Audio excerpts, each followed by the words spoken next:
Hello, everyone. I'm here today with Greg Smith, who's just written a wonderful new book, Credit Where Credit's Due. Greg is an emerging market fund manager, an expert in frontier markets, and a specialist in African debt markets. So a lot has changed in Africa, the debt landscape since the debt reliefs that went on in the 1990s. But what we do have now is still a world where developed market debt rates, interest rates are pretty much at all-time record lows, but African debt expensiveness is really quite high at the moment, and frontier markets are expensive places to borrow with lots going on. So tell us a bit more about this book. Show us what the book looks like on the video for those of us watching on video. Credit Where Credit's Due by Greg Smith, out now. What did you intend to do when you wrote this book, Greg? Thanks, Jim. Well, the book's about Africa's debt burden and how this burden can shift to be a benefit. And I think the main point for me was that sort of traveling around the continent, you just see a massive need for investment in infrastructure, in schools, in hospitals to sort of deliver the standards of living that people deserve. And the question comes, where does that capital come from? How do countries attract that sort of investment sort of domestically and internationally? And I've sort of witnessed African countries and governments change over the last 20 years from being fairly aid dependent in places to stepping into sort of global capital markets and borrowing for the first time. And I've sort of had three roles, and one of which has been working in ministries of finance on the continent, a second with the World Bank and participating in IMF missions and sort of the DC-based concessional lending. And then more recently in global capital markets, where many African countries, 20 in fact right now, have Eurobonds trading on Bloomberg screens. And that's a big shift from the 1990s debt relief that you mentioned. And what I've been thinking about a lot is one of the bits I'm really proud of on the book is the pangolin on the front cover. And that was designed by a Zimbabwean artist. And the pangolin in Zimbabwe and many African countries is a symbol of good fortune. And it's an animal that, you know, it's not top of the food chain. It doesn't go out and kill whatever it wants, the pangolin. The pangolin's got to be smart, and it hunts it feeds at night, and it rolls into a ball and has this protective hard shell. It's sort of developed its own strategy. And I think African countries need their own strategy in the markets as well to survive. And I think that's sort of what I wanted to do, is put some ideas in the mix about how African countries might avoid some debt crisis, and sadly, where they're inevitable, how they can navigate them better. Because the structure of African debt has changed dramatically, as you kind of alluded to, a lot more publicly traded, ending up in mutual funds and pension funds, not just kind of World Bank lending that you might have seen decades ago, and other lenders are involved now, including places like China lending directly. So it's a more complex landscape for African lenders. What's going on there? How has that mix changed, and why is that important? Yeah, the landscape has shifted. And what's hard about writing on Africa, the continent in any way, is that it's such a diverse, large continent of 55 countries. So you know, what you say about one country is not the same for another. So what I wanted to do was, back in the 1990s, there was this sort of, they split countries into be heavily indebted poor countries that got massive concessional relief, and countries that weren't heavily indebted poor countries. And what I've seen over the last 10 years in particular is this shift of countries entering the markets. And as you say, the increase of the scale up of lending from emerging lenders such as China, but also from Gulf countries and also from India and a few other countries have been lending to the continent. So what I've got in the book is a typology of African countries that are either emerging, and these emerging markets, the likes of South Africa, Mauritius, Egypt, and to some extent Nigeria, which borrow a lot at home, like a advanced economy, but still come into the markets. And then there's this group of about 20 frontier African countries, which have entered the global debt markets and borrow in dollars and euros, but they still don't get enough of their borrowing and investment in their own currency, which creates that foreign currency risk on their debts.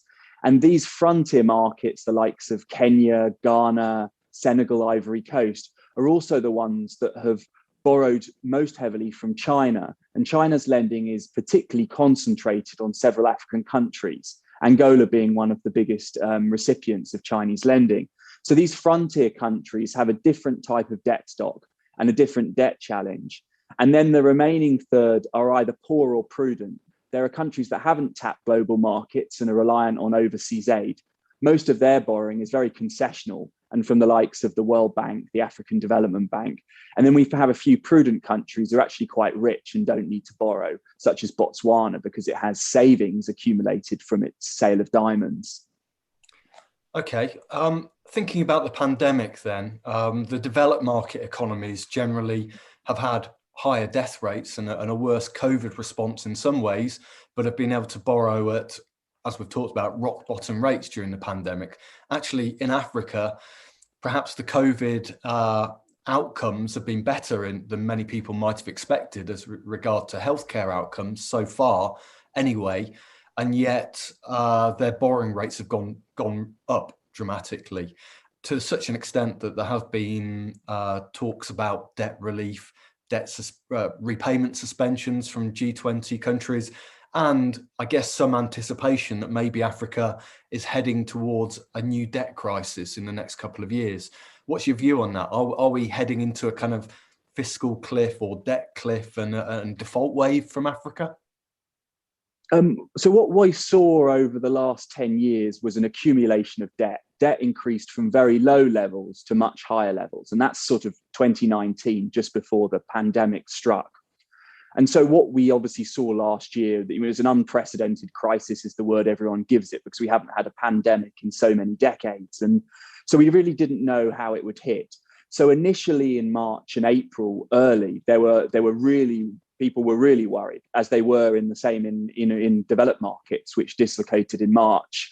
But with the Fed stimulus, what happened was that global markets were able to stabilize, and African countries found that they could borrow again later in the year. But as you say, where many European countries are borrowing at negative rates, African countries, even with low global interest rates, still face borrowing costs at 5-6%, or even more for some of the countries that are struggling. And the concern is, what if global interest rates go up? What does that mean for refinancing that debt in future? And what we learn from history is when we do have a debt accumulation, a commodity price crash, or higher global interest rates, we do often have a crisis. So that does give us big cause for concern. But the tricky part is that different African countries have different debt risks. And last year, it was very difficult to know which countries had the biggest problems. There were some countries that had clear problems and ended up in default. 6 countries defaulted last year, and one of them was Zambia, sadly. But there were a lot of African countries where the debt jump wasn't so large, and debt levels actually increased by less than other countries around the world. So there's a whole sort of diverse set of circumstances. And it was like we could all feel the earthquake, but we didn't have an accurate gauge of where we were on the Richter scale. It was difficult to tell. So we went from quite big concerns about lots of defaults towards a more calmer situation towards the end of the year. So what the official sector did was launch the Debt Service Suspension Initiative, which very quickly and speedily gave countries a bit of relief on their official debt. But what it didn't do was force private creditors in. So that fell short of some people's expectations. And so what we look at by the end of the year was that for a lot of African countries, they didn't have a high number of reported deaths and cases at the end of last year. And there's some positive news in terms of demography, but there was also a worry that some of these cases and deaths might not have been reported. And what we see at the moment, the third wave, as it's called, has been the largest for some African countries as the Delta variant has spread. So we're not out of this yet. 2021 is a COVID year. And whether 2022 and 23 are COVID years, much depends on vaccinations. And while vaccination rates are very good in the UK and across the world, in many high or middle income countries, they're not very good in poor countries. And there's a massive effort needed to get vaccines and build the manufacturing capacity on the continent to deliver that. So we're not out of the woods yet. So what we're not seeing is a sort of a collapse into systemic crisis this or next year, but we do see increased pressure. So for a lot of African countries, there are things they can do to avoid a debt crisis, but some it's getting very close and the warning signs are clearly there. But I think for a systemic debt crisis, we might need a shock of another large magnitude or a big hike in global interest rates. But these things are very hard to predict, particularly their timing. Okay, I mean, you're a fixed income fund manager now, but if you were in your old role at the World Bank, or if you were advising African finance ministers around the structuring of their debt, how should you think about these low-income countries using debt instruments as part of their financing? You know, should they be aiming to have more local currency debt, for instance? Should they be reducing their reliance on China? What would your advice be at the moment for low-income African nations? I think what countries need to do, things have changed fast over the last 5 years. Some countries have come into markets and things have been moving at a very big pace. So countries need to acknowledge where they are in terms of their debt stock, how the composition has changed quite quickly, and get a good understanding of that. And I think part of the challenge is to say no sometimes, with sort of smart suits arriving at a Ministry of Finance with all sorts of financing offers through loans, infrastructure, etc. And African countries have actually got choices, and they've got to make choices and say no. And the idea I've got is that a lot of countries are sort of driving a very fast sports car down a very bad road, which is going to end in trouble. And what they really need to do is switch to a slightly different vehicle. And that's a vehicle that is a bit more robust and recognizes there will be bumps in the road and there are potential shocks. And what's sort of behind a debt problem is often another problem. And what I diagnose in many African countries is an investment problem, i.e. the proceeds of borrowing haven't been put to good use, the right projects haven't been selected at the right cost. In other countries, it's a revenue problem. They're collecting very little revenue relative to the size of their economy, so they can't service as much debt as a country that's collecting more revenue.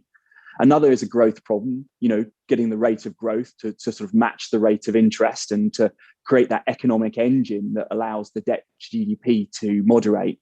And then for some countries, they're borrowing in foreign currency, as you say, but they're not earning the right amount of foreign exchange from their exports yet. They might do in future, but there's a mismatch now, and that external debt to exports is a worrying sign. So you've got to do a lot of work. And I think there are a lot of reforms to debt management that need to happen to build the skills to analyze the debt stock, but also switch from a sort of passive approach to debt management to something that's more active. And I don't think it's about stopping borrowing from China. China is one of the topics that creates some really polarized views, but my view is more balanced. And I think there's some really impressive Chinese infrastructure lending and some more worrying sort of secret lending at the other end of the spectrum. And you've just got to pick the right loans from the right Chinese lenders and be very open about what countries are doing. So I think if countries can accept surprises and start thinking about repayment risk, then they're in a good shape. Obviously, it would be wonderful if countries could immediately shift to borrowing in their own currency.